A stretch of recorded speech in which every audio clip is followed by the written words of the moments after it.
we're in a season of exposure, and everybody's calling everybody out. There's a lot of things that went on in the 90s that we like to keep quiet about. There's a lot of things that happen to women. There's a lot of things that happen to men.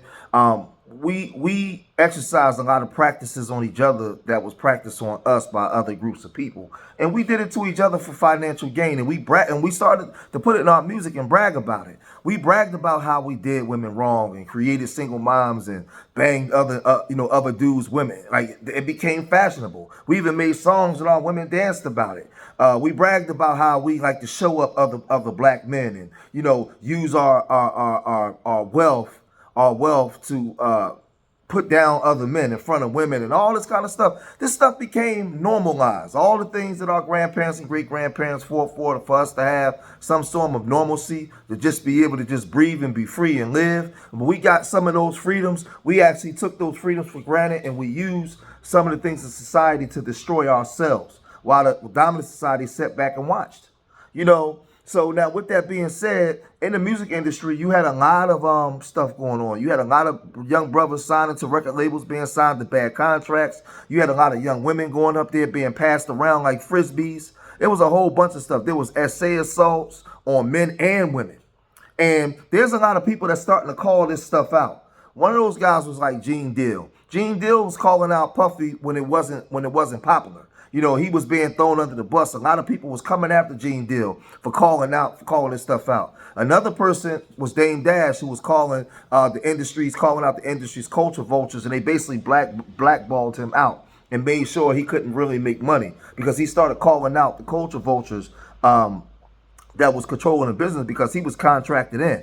But somebody that's taking umbrage with what these guys are saying is a brother named Maino. And Maino is like a B-list rapper. He never really broke out mainstream like the way he did, like the way he wanted to. He's from Brooklyn. He did like 10 years in prison. He ran the streets. Now he has a radio show. But he's speaking on the situation with these two guys, and he said this. I don't never want to be, or I don't never want to look like the disgruntled, old, washed up old homeboy, old friend, whatever. Imagine falling out with somebody that you was either in a relationship with, a business relationship, whatever. Imagine you fall out with them, and the only time these blogs want to talk to you is because they want to hear what you got to say about another person. Imagine being that type of, you ain't got no motion, no kind of action, that the only time they want to hear about or hear from you is to speak on somebody else. Imagine being that.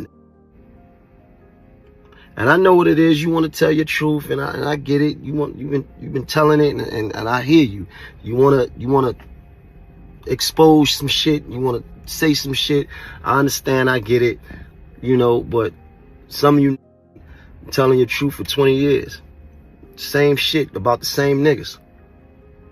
Like, I hear you. You want to monetize and get lit and all this. But I feel like dick riding is not a viable form of transportation. You trying to get where you trying to get, but I hear you though. Watch everybody around you, cause you cool just as long as you doing something for somebody. As soon as you can't do something for somebody, or as soon as you say no, a nigga got a problem with you. Then disgruntled. Then he want to tell all your business. He want to get on these podcasts. He want to start talking. He want to tell all your business. He want to bring up shit that he was even a part of. Watch who you call friends, man. Watch who you call brothers. All you niggas running around calling everybody your brother. Watch who you call brothers. Because your brother be the same that's putting your business out there when you can't do something for him. Now, after Maino said what he said, a lot of people started to really speculate who he was talking about, and they knew he was talking about Dame Dash and Gene Deal. Now, we remember when Dame Dash teeth fell out while he was on the live, and Maino, was on his Instagram live doing this. Why the fuck is teeth fall out? Now, there's two different arguments that can be made for this. I understand what Maino was trying to say on one aspect, right? If we, we running together, we homeboys, and the minute we fall out, you want to expose all our stuff. A lot of conversations we had, a lot of escapades of things that we might have done. Yeah, I get all that. That's corny. I get that. But if you a guy that was a tyrant amongst your people, and you have a history of hurting people, taking young kids, signing them to bad deals, stealing their publishing, committing essay assaults on young men and women, and doing all kinds of vicious and vile stuff that's being called out now, then it should be called out. And Maino, I'm disappointed in you because you're smart enough and old enough to understand the difference between the two. Unless you're involved in some of the stuff that's actually going on. Let's call it for what it is. Because if we run in the streets and we homeboys and you ask me for something and I tell you no, and then you immediately separate yourself from me and start blowing the whistle on some of the things we did, I got that. I got that, right? I got that. Things that go along the correlates with being in the streets, the street life. But if you have civilians, good people, with dreams, aspirations to be a star, and some of them come in pure.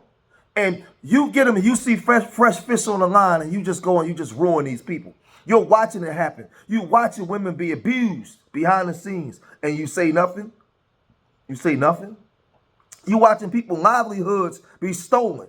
All the things that these higher ups toward our people, we actually do to each other, and you support the gatekeepers. No, these people should be exposed. They should be called out for who they are. Maino.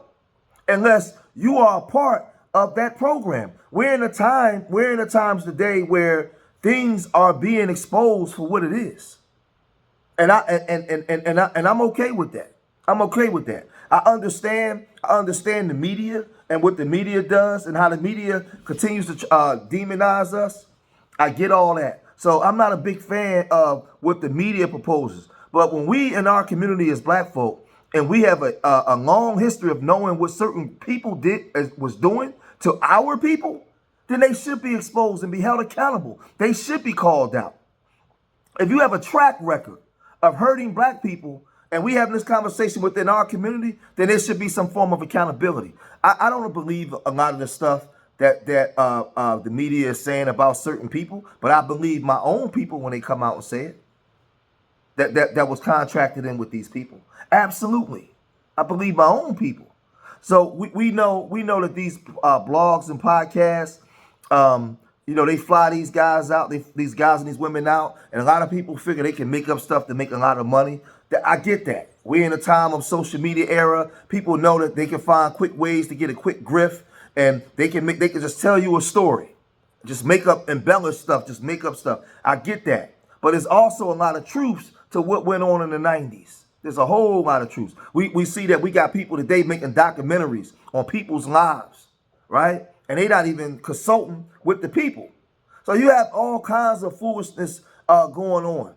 That's definitely there. We get all that. We definitely get all that. But I don't know. I'm surprised that I'm not surprised that Maino will take this stance because I understand a lot of things that our people do. But if we take those type of stance, Maino, there's a lot of things that happen to people that won't be talked about. And like I said, Gene Deal has been blowing a whistle on Sean Puffy Combs for years. He's been echoing the same sentiments that a lot of other black people were saying about him. And there's a lot of people calling out Jay-Z, not just Dame Dash. So as this thing go on, more people will talk about it, and as more people talk about it, we'll report it. If you made it this far in the video, hit that like button, subscribe to Street Media TV, leave your comments in the comment section. Remember, I love y'all. Till the next time, peace.